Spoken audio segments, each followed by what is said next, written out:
Hammer Veneering Part 1, adapted from the DVD Making a Federal Period Inlaid Drawer.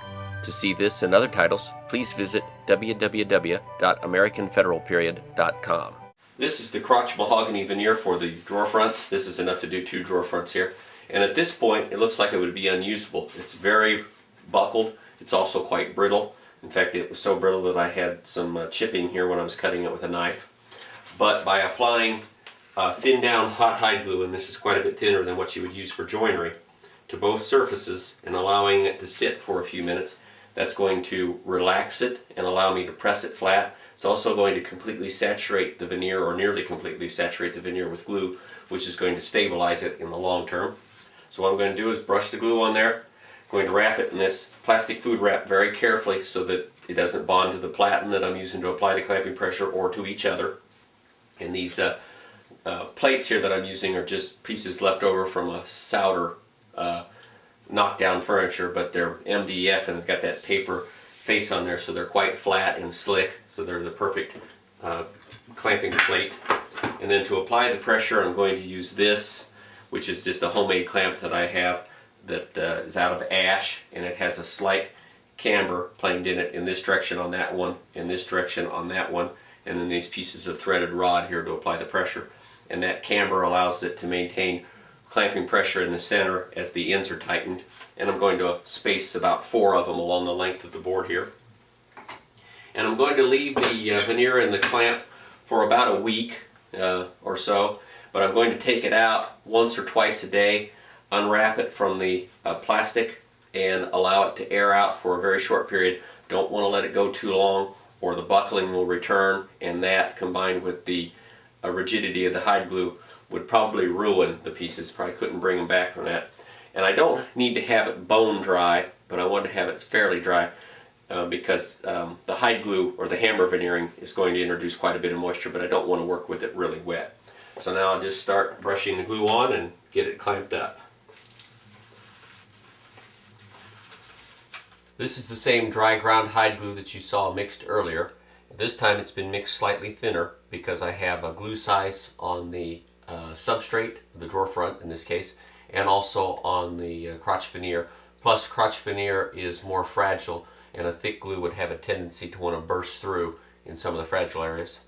And right now, as it sits, it's still slightly too thick, and I'm going to have to continually add water to it. But right now I'm going to add some white vinegar, and this helps increase the initial tack. You don't need much. You can see that I have a pretty good sized soup can here full of glue, and I'm only going to add a very small amount of this. Now, it does wonders for that initial tack. It doesn't do a whole lot for the smell. Can't really improve hide glue's odor, and you certainly don't improve it by adding vinegar, but you can see that thinned it out even a little more. And now I think this should just be about perfect, but as I said, I'm going to have to continually add water to it to keep it at this working consistency. Now the drawer fronts can be veneered. I have applied a coat of hide glue sizing to the drawer front, and that was allowed to dry overnight, and then lightly sanded with some 120 grit paper to remove any bristles or grit that were bedded in it that could telegraph through the veneer. And the veneer, which was 1 sheet, has now been cut into 2 sheets and labeled, and I've got number 3 and 4. This is the top drawer in one of the banks of the cabinet, so I want to keep that at the top. And I also want to make sure that I've got the cathedrals growing in the right direction. You don't want to glue it on upside down. And at this point, the veneer looks terrible. It's got a greasy, dusty appearance in some places. It's not very attractive at all, but that will disappear during the cleanup phase. It's not a reason for any concern. And the hide glue sizing, in addition to making it flat and stabilizing, also helps in highlighting the grain, much like the shellac that will be used to finish the cabinet would. One side of the veneer is going to look better than the other. This side here is much better looking than this side here. It's much darker in the center, not nearly as attractive, so it helps you choose which is the best face on it. And I think now, well, there is some problem areas with the veneer. It's got a pretty significant split in it right here. This piece, which is typical of crotches, has got this section that's almost detached, but that'll be easy to fix in the hammer veneering process here.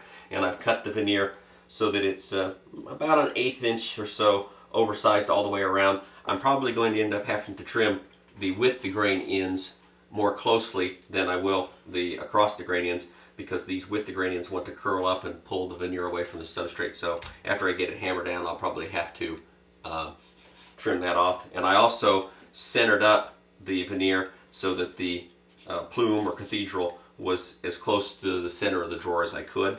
And I think now I'm ready to start with the veneering. I've got a damp rag, which is handy. Got a spray bottle with some water. The veneer hammer, which is nothing more than a handle stuck in a block of wood and a piece of ultra-high molecular weight plastic as a bit. And this is ideal for this. Nothing sticks to it. It's as slick as glass, and it doesn't mar the veneer in any way, and it's inexpensive. Got an iron, and got this set up till I can just barely touch it with my hand. If it's too hot and it sizzles when you put it on the glue, you've got problems. It'll damage the glue and weaken its bond. I think I'm going to get this piece of veneer out of the way here because it's kind of fragile. And now, ready to go. Just make sure I don't have any grit on there. Put the glue on. And you don't have to worry about getting too much glue, really, because it'll be forced out by the veneer hammer. You do want to make sure that you get good coverage, though. And too much is a problem, too, because it'll just make a mess. And this is going to be a little bit messier than what I'm used to doing with veneering because of that glue sizing. In fact, I'll probably have to stop several times and clean the bottom of the iron off, because the glue will melt and stick to it. And once that starts, it's like it just keeps progressing rapidly from there, and it can actually mar the veneer because it cooks it and makes it hard. So you want to keep the bottom of the iron nice and clean. I'm going to lightly dampen the face of the veneer to counteract that curl.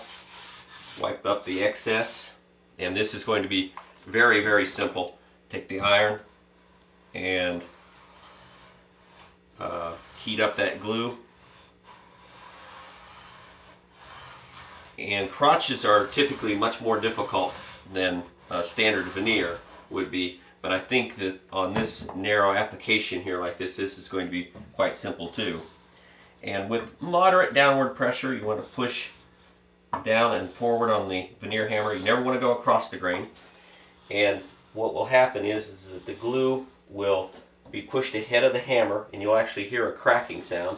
And if it gets to be too hard, you'll want to stop and reheat it, because you can burst this fragile veneer very easily.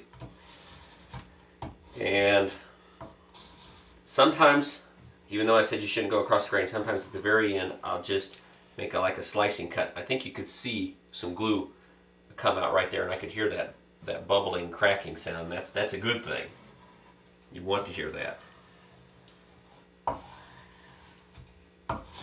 This is kind of an unusual application. Most of the time veneer on a drawer front runs horizontally, so this is a little bit different than what I'm used to doing. And I think that is it. Now, there are going to probably be some problem areas, although right now they're not. Well, there's one. Sometimes you can see the sheen is different where there's a bubble. And there's a bubble there, and there's a little bit of a bubble here too. There might be one right there. But if I tried to fix that right now, I'd be like a dog chasing my tail. I'd heat it up, hammer it, and it'd come right back. So I'm going to lay this aside for about a half hour or so, and then come back and reheat it and hammer it down, and it'll go down probably in one shot. Much easier if you have a little patience and wait a while.